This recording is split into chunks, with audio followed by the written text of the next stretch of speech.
Hello everyone, सबको मेरा नमस्कार, सादर प्रणाम। बड़ों को प्रणाम, छोटों को प्यार। तो कैसे हैं आप लोग? आशा करता हूं कि आप लोग अपनी दिनचर्या के हिसाब से अच्छी खासी पढ़ाई कर रहे होंगे। टॉपिक बाय टॉपिक हिस्ट्री और पॉलिटी को टॉपिक बाय टॉपिक पढ़ रहे होंगे। मित्रों, मैं आपको ये बता दूं कि आज के समय में जो सबसे ज़्यादा इम्पोर्टेंट इसकी भूमिका है वो है करंट अफेयर्स की।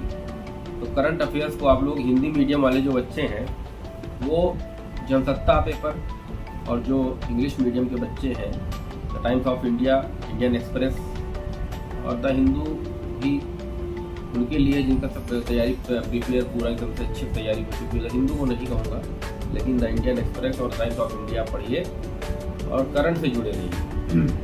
मैं करंट के टॉपिक पर बात करूंगा आपसे, लेकिन अभी वो समय नहीं आया है। तो मेरे भाइयों बहनों, गर्मी के इस विकरालता को देखते हुए आप लोग बताइए कि आप लोग के शहर में कैसी गर्मी हो? बहुत ज़्यादा हो रही है, कम हो रही है, या गर्मी भी और होनी चाहिए? बारिश हो रही कि नहीं हो रही? प्लीज़ आप लोग कमेंट करिएगा, ठीक है, कि गर्मी कैसी हो रही है आप लोग की तरफ। भयंकर वाली हो रही है या फिर नॉर्मल ऐसे ही चल रहा है?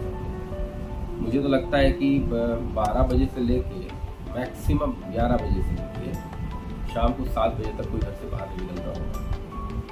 दुकानें सुनसान हो जाती हैं। भगवान सूर्य देव स्वयं नीचे सबका दरवाजा खटखटाने उतर आए। तो मेरे भाइयों बहनों, सुबह के 6 बजते ही प्रभु सूर्य देव जो है वो दरवाजे से भीतर आ जाते हैं, सबको उठाते हैं, आशीर्वाद देते हैं। उनका सम्मान करिए, उनकी पूजा अर्चना करिए और कहिए कि प्रभु अब थोड़ी सी अपनी गर्मी को कम करिए, कि अब जो है आपकी इतनी ज़्यादा गर्मी की सहन शक्ति हम जैसे बच्चों में नहीं है, तो गर्मी को कम करिए। देखिए बारिश का मौसम तो मुझे लगता है कि पूरे उत्तर प्रदेश में भी बारिश नहीं हो नहीं रही है। कि जहाँ आप लोग मेरा वीडियो देख रहे हैं, कहाँ कहाँ बारिश हुई, आप लोग की तरह बारिश हुई कि नहीं हुई, गर्मी कैसी है, प्लीज़ कमेंट करके बताइए। तो स्टार्ट करते हैं आज का यह सेशन भारतीय इतिहास का। मित्रों, मेरे भाइयों बहनों, मैं कल आपसे एक चर्चा किया था कि भारतीय इतिहास को जानने के 2 स्रोत होते हैं। इतिहास का शाब्दिक अर्थ क्या होता है, इतिहास को जानने कैसे जाना जाए, कौन सा इतिहास सही है, कौन सा इतिहास सही नहीं है, कौन सा इतिहास वाकई में प्रूव्ड है, कौन सा मिथ्या है। मैंने कल आपको 2 प्रकार के स्रोत बताए थे, साहित्यिक और एक पुरातात्विक। साहित्यिक स्रोत वह स्रोत जो हाथों से लिखे गए ग्रंथ, वेद, पुराण, उपनिषद, महाभारत, रामायण, ये सब हमारे साहित्यिक स्रोत हैं इतिहास को जानने के। पुरातात्विक स्रोत स्मारक, अभिलेख, सिक्के, आभूषण, नगर।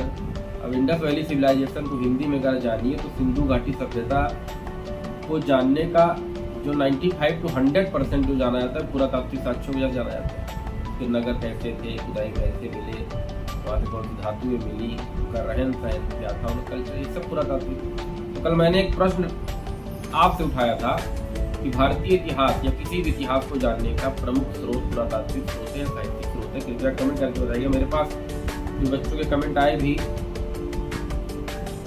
इसमें से भरोसा रखिए, आपको वो मैं बता दूं कि जितने बच्चों के कमेंट आए उनमें सबसे ज़्यादा लड़कियों के कमेंट मेरे पास आए। तो मतलब ये है कि लड़कों से ज़्यादा लड़कियाँ जो है जागरूकता की तरफ बढ़ रही है। बच्चियां जो हैं वो जागरूकता की तरफ बढ़ रही हैं। लड़कों में से मान लीजिए मैं 20 कमेंट आए तो 15 लड़कियों के आए, 5 गिने चुने लड़कों के आए, जिनका रेशियो समझ लीजिए 15 और 5। फिलहाल मैं आपको इस प्रश्न का आज व्याख्या करूंगा कि पुरातात्विक स्रोत और साहित्यिक स्रोतों में कौन सा स्रोत ज्यादा महत्वपूर्ण है। तो मित्रों, पुरातात्विक स्रोत जो होता है साहित्यिक स्रोत से ज्यादा महत्वपूर्ण है और वैलिड भी है। क्यों? क्योंकि हमने एक बार अभिलेख पर अगर कुछ लिख दिया, पत्थर पर यदि हमने कुछ भी अंकित कर दिया कि भाई राजा विक्रमादित्य ऐसे थे, उनका शासन ऐसा था, हमने पत्थर पर अगर उत्कीर्ण कर दिया तो रबड़ से मिटाने से वो मिटेगा नहीं। एक बार लिख जाने के बाद उसमें कोई भी संशोधन या कोई चेंजेस नहीं कर सकते आप। तो पुरातात्विक स्रोत जहां से भी मिले हैं उस इतिहास के वर्तमान परिदृश्य को, उस इतिहास के वर्तमान परिदृश्य को प्रदर्शित करने का जो सही काम किए हैं वो पुरातात्विक स्रोत किए। साहित्यिक स्रोत भी से भी इतिहास की जानकारी मिलती है, पर कहीं कहीं साहित्यिक स्रोत मिथ्या जैसा साबित हो जाते हैं। क्योंकि पहले के राजा क्या करते थे कि हमारे बारे में लिखो भाई, हमारे बारे में जो जितना अच्छा लिखेगा तो उतना ही आप आभूषण उपहार दिया जाएगा। तो पहले तो ऐसा लगता था कि राजा की बड़ाई में ऐसा बोल दिया जाता था कि समुद्रगुप्त के घोड़े तीनों समुद्र का पानी पीते थे, वो भी रोज। महाराणा प्रताप का चेतक, बहुत सारी चीजें मिथ्या साबित सी हुई है। एक जगह मैंने इतिहास में पढ़ा था कि पता नहीं कौन सा शासक था, वो पीपल का पेड़ पकड़ के उखाड़ दिया था। तो ये सब चीजें जो साहित्यिक स्रोतों में मिलती हैं, उनको बढ़ा चढ़ा के भी लिखा जा सकता है, घटा के भी लिखा जा सकता है, लेकिन पुरातात्विक स्रोतों में कोई भी चेंजेस नहीं किए जा सकते।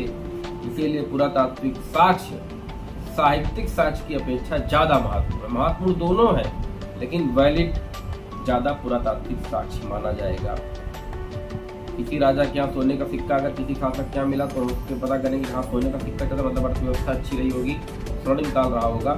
ऐसे करके हुए हम लोग लॉजिकल रूप से हिस्ट्री करते, वो है पुरातात्विक। तो पुरातात्विक स्रोत साहित्यिक स्रोतों से ज्यादा वैलिड और महत्वपूर्ण होते हैं, जो इतिहास की पारंपरिक वेशभूषा या ढंग को प्रदर्शित करते हैं। तो इतिहास को जानने के दो स्रोत भी हो गए। क्वेश्चन पूछा गया मित्रों, भारत की प्रथम ऐतिहासिक पुस्तक कौन सी थी? आप लोग कमेंट करिएगा कि भारत की पहली ऐतिहासिक पुस्तक कौन सी थी और उसके लेखक कौन थे।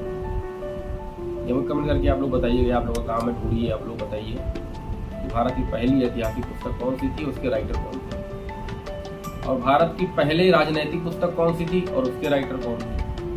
तो दो प्रश्न, ऐतिहासिक पुस्तक पहली कौन सी थी, उसके राइटर कौन थे, और पहली राजनीतिक पुस्तक कौन सी थी और उसके राइटर कौन थे। तो मित्रों, ये तो इतिहास को जानकारी का एक माध्यम हो गया। इतिहास की परिभाषा जान गए हम, इतिहास को जानने के कारण साक्ष्य जान गए हम।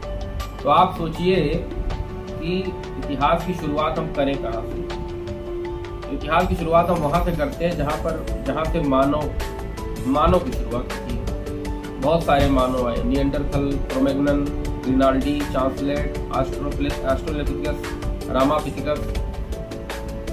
लेकिन पहला जो मानव खड़े होकर चलने वाला था वो होमो इरेक्टस, जीवाश्म मानव। बहुत सारे मानव, धीरे धीरे मानव का भी विकास होता चला गया। पहले वानर, फिर मनुष्य बनता चला, वानर से डेवलप करते करते मनुष्य की श्रेणी में आ गया। ये भी मानव का विकास एक चैप्टर है, आप लोग एनसीईआरटी में पढ़िए इसको। मानव का विकास, सभी विद्यार्थी इसको पढ़िए। मानव का विकास करना है। पूरा पाषाण काल सबसे पहला काल माना था। क्यों?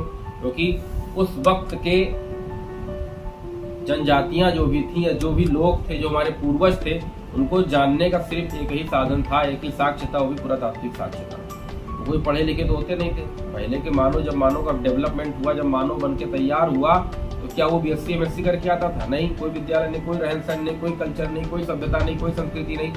वो सिर्फ अपना पेट भरने के लिए पत्थर के बड़े बड़े औजारों से जानवरों का शिकार करता था, और उसी पत्थर के इतिहास को, उसी पत्थरों का अध्ययन पूरा पाषाण काल के माध्यम से उसी पत्थरों का अध्ययन किया जाता है। उस काल में कौन कौन से पत्थर यूज किए जाते थे, उन पत्थरों के ही माध्यम से उस पूरे इतिहास का हमारे इतिहासकारों ने वर्णन किया।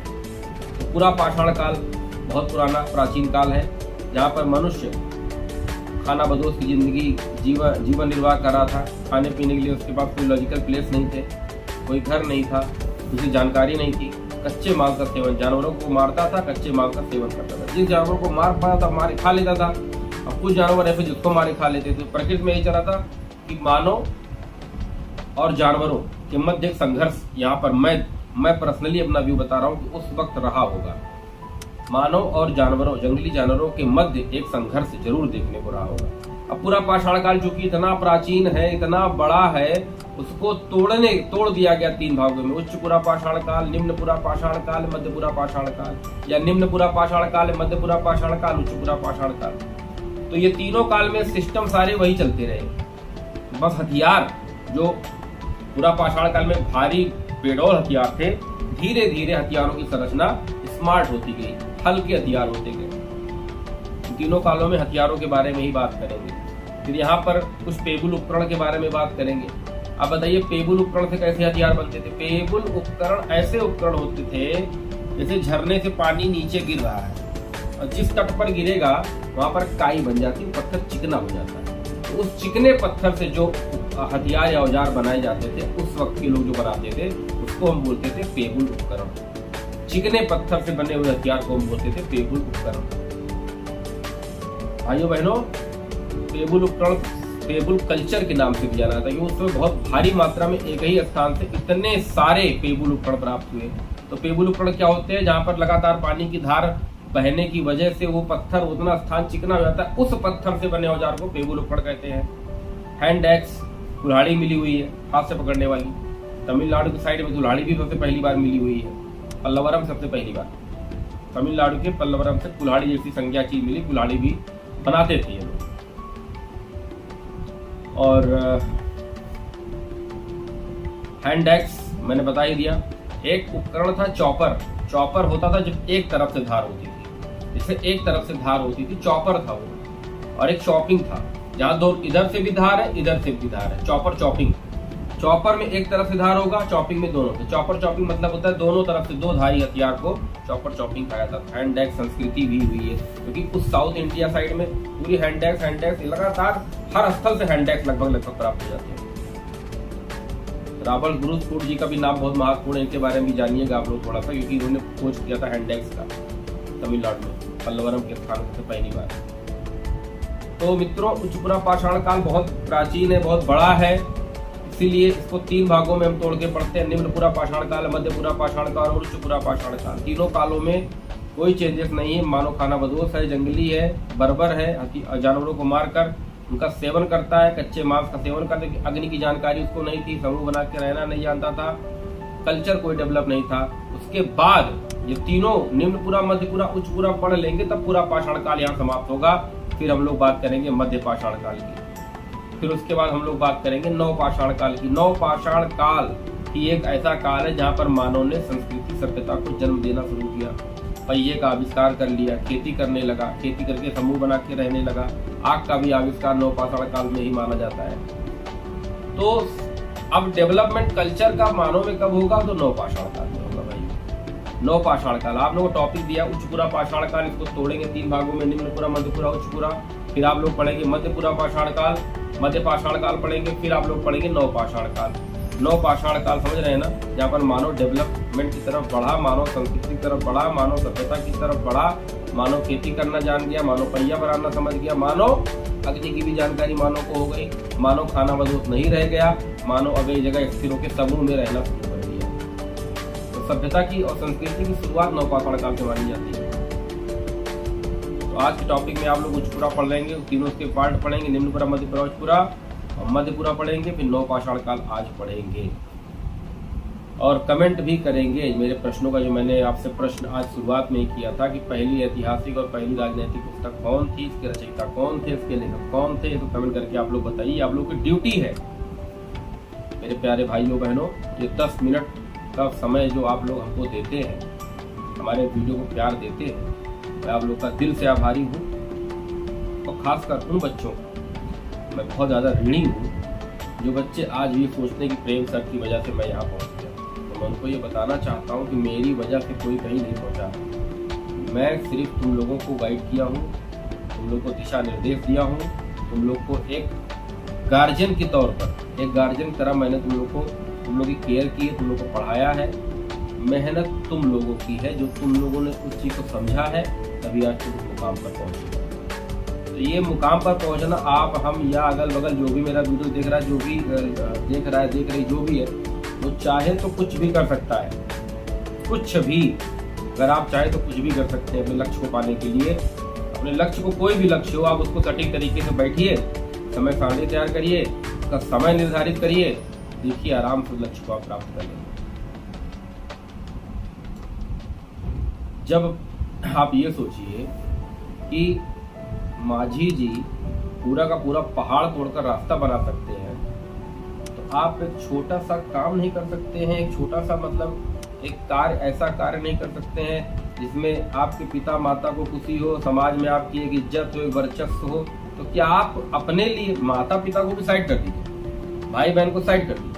अब आप अपने बारे में बताइए कि आप अपने आप को कहाँ देखना चाहते हैं। इस भरी गर्मी में आप अपने आप को ईंटा उठाते हुए देखना चाहते हैं, भीख मांगते हुए देखना चाहते हैं, तो आप आराम से दुनिया भर के सारे काम में लगे रहिए।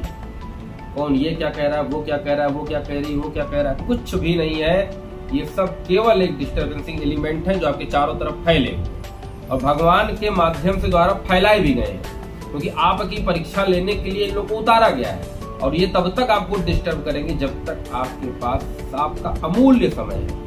आपका समय समाप्त हो जाएगा, डिस्टर्बेंस एलिमेंट आपकी तरफ चारों तरफ से भाग जाएंगे, हट जाएंगे, ऑटोमेटिक हट जाएंगे। क्योंकि जब प्राचीन काल में ऋषि मुनि तपस्या करते तो रंभा यूं करके उनके सामने मटकती थी, तो कितने तो तपस्वी जो है उनकी तपस्या भंग हो जाती सुंदरता को देखकर। लेकिन अगर आज आप ये मानवता वाले समाज में यदि आप दादा दादी, चाचा चाची, भैया भाभी, अंकल आंटी, दोस्त मित्र हित के चक्कर में अगर आप कोई भी फंस रहा है या फंसेगा या फंसेगी, तो वो अपनी जिंदगी को फंसा रहा है। तो मेरे प्यारे भाइयों बहनों, मैं 10-20 साल तपस्या करने के लिए, 1 साल बहुत है किसी को भी पढ़ने के लिए, 2 साल मैक्स हो गए। 2 साल अपने आप को दीजिए, फिर चाचा कहीं नहीं चले जा रहे हो। कौन तुम्हारी चाची कहीं चली जाए। तो मित्रों, मेरे प्यारे भाइयों बहनों, जो प्रश्न मैंने पूछा उसका उत्तर हमको आप कमेंट में कर दीजिए या मेरे व्हाट्सएप नंबर 8299033374 पर दीजिए। पर आशा करता हूं कि आप लोग मेरी बातों को समझिएगा, प्रयास करिए as a guardian, as a teacher, कि पढ़ाई कितनी ज्यादा महत्वपूर्ण चीज है। एक राजा अपने राज्य में पूजनीय होता है मेरे भाइयों बहनों, एक राजा अपने राज्य में पूजनीय होता है, परंतु विद्वान जो होता है वो विश्व भर में पूजनीय है। तो विद्वान बनिए, पढ़िए और लक्ष्य की प्राप्ति करिए, बड़ों का आशीर्वाद लीजिए, भगवान से जुड़िए, आध्यात्म से जुड़िए और खासकर अपनी किताब से जुड़िए, अपने लक्ष्य से जुड़िए। इन्हीं शब्दों के साथ मैं आज का ये अंक यहीं समाप्त कर रहा हूं। जय हिंद, जय भारत।